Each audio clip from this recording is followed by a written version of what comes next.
Hi, and welcome to another anime video in which this time I'm telling you why you should watch an anime based on me just seeing only 3 episodes. You can see how impressed I am, right? In today's video, I'm going to talk about Windbreaker, the delinquents from the Furin High School anime that has only 1 season and 13 episodes. That's it. It's super short because it has only 5 manga volumes appeared right now. And I guess somewhere between, or at least they are only 5 manga volumes for me and in my country, because apparently they're going to be the 14th released, and the manga has 106, 105-ish chapters. Quick info about me, I'm Roxy, and if you like anime, Funko Pops, manga, and anything related to this, you can follow me, drop a subscribe, you can follow my channel, drop a subscribe, drop a like to the video, and also comment below what's your favorite anime or manga, or what do you recommend me today? Because I'm going to recommend you something full of action, nice animated,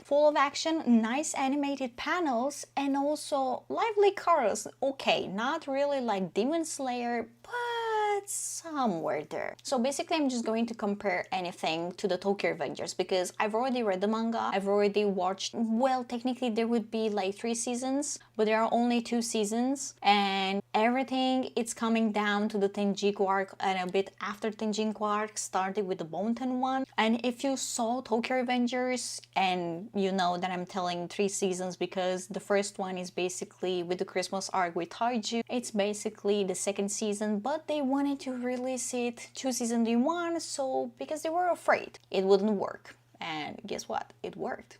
It was good and everyone loved it in like late 2021, but unfortunately we are left with only 1 season per year, and it's basically the first anime that I've seen with delinquents and with a beautiful time traveling story in which the main character is casted and he's basically given a second chance to save the love of his life with the help of her little brother Naoto. And yeah, the rest you will find out because it's a roller coaster of emotion and I don't want to suffer only by myself. And also Windbreaker had a huge inspiration drawn from Tokyo Revengers because you're going to see some similarities, okay? Besides, it's not an MC that is a goddamn crybaby and he doesn't know how to fight. This MC knows how to fight. He's having a beautiful heterochromia, a weird hair. It's like Marie Antoinette syndrome on a side and like his natural color on the other side. And if you know the Marie Antoinette syndrome and reference is from Tokyo Ghoul, in which Kaneki has his beautiful black hair and then it basically transforms into the white one. But basically here our MC Sakura Haruka is amazing.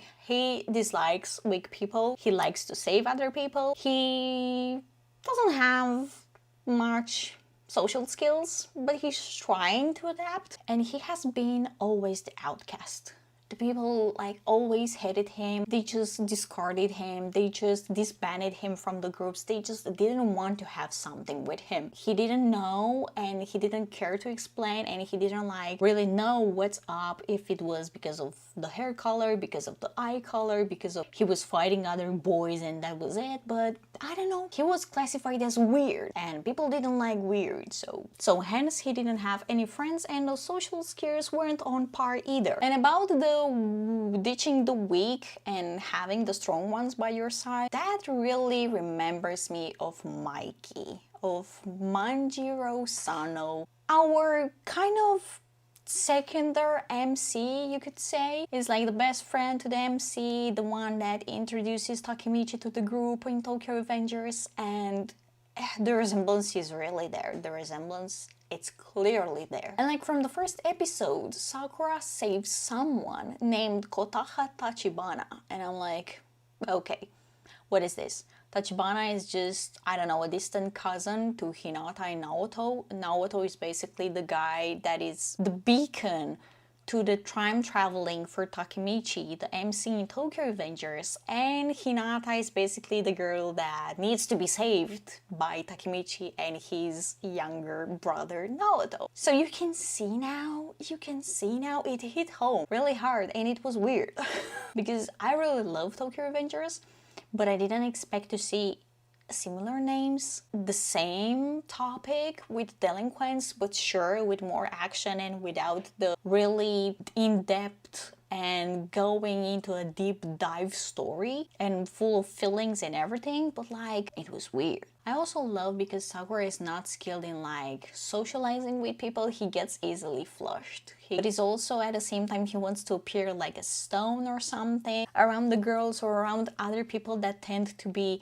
their friends or they want to become their friends. And this reminds me so much of Dragon. Dragon, it's the vice president of Toman, the Tokamanji gang, which is basically Mikey's gang.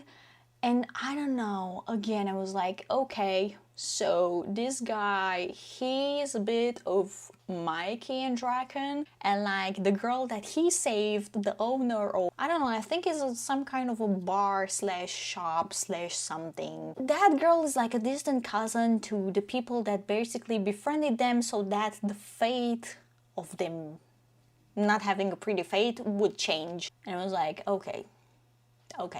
I can see now clearly. But I feel like Sakura Haruka Windbreaker's MC is like way better than Takemichi. It's like 1000% better. It's like the author really focused on him being the great character right on the spot and not really having this, I don't know, there's a slow burn in which probably he would evolve, probably he would develop, probably he would be someone else or something. But yeah, but I can tell you that Tokyo Revengers MC is like pretty lame at first, and because he's like a crybaby, and I understand that he was like a teenager, he was scared, he didn't want to be beaten up, but also at like 26 he's a crybaby, and I was like, okay, that's nice. But again, he has that kind of a Naruto Tak no Jutsu, but not really like that because the enemies don't become friendly just like Naruto did. But it's something more like Takemichi always had these speeches in which they empowered people because he was aspiring of like being like Mikey and whatsoever. So yeah, there's that. So if you love that,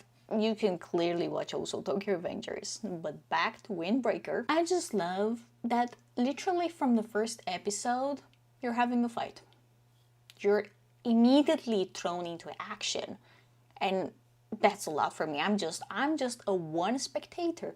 I'm just going to watch it and just probably binge watch it in a first day and then cry about it because I don't have what to watch and because I don't really rewatch shit. Yay. But the fights are good, entertaining. I know it sounds morbid, but they're entertaining and just well animated. They're like, the movement is chef's kiss. Also, the color palette is pretty fun. And then basically in the following episodes we are introduced to another people that I'm going to let you know who they are. I'm just going to tell you that Hirogi is like totally badass, that Umemiya is also badass, and he's like kind of making all the students pay attention to him, and he's like such a cute and nice guy that just probably, I think, at this point, with my only 3 episodes that I've seen, I think the boy only wants to be a gardener instead of a fighter, but he loves so much and cares so much for his classmates and friends that he doesn't want them to get hurt, so that he just immediately gets involved in whatever is going on. Also, there is a blonde guy who resembles Takemichi, and his name is Nirei, but I feel like he has more style, and I feel like he has a little bit of his crying parts. I mean, sure, not really wanting to be beaten up or something, but I feel like they're having more bonding with Sakura, more bonding moments and like cute moments together and like funny ones, and like it just, I resonated with it more, although I don't really watch anime comedy or something, but I really enjoyed it. Also, we are having a Japanese Leonardo DiCaprio named Suo. Yeah, you heard right, Japanese Leonardo DiCaprio. I was like, we're having, if you saw Tokyo Revengers, we are having a mad Baji copy, which is Sugishida. And also I will let you discover the Hirogi details, but you just need to know that he's a fighter that probably gets panic attacks or something, or is under much stress and he needs to take a in the middle of the fight. He's like stress in the corner of your screen. he needs to take a pill, and the others are like plotting about how we're going to beat them, how we're whatever, and he's like, I'm feeling sick, I just need to take a pill. Oh, also, I can see another Tokyo Revengers reference because Tokyo Manji Gang from Tokyo Revengers, yeah, it's spelled Toman, and guess what? Here in Windbreaker we have Tamon.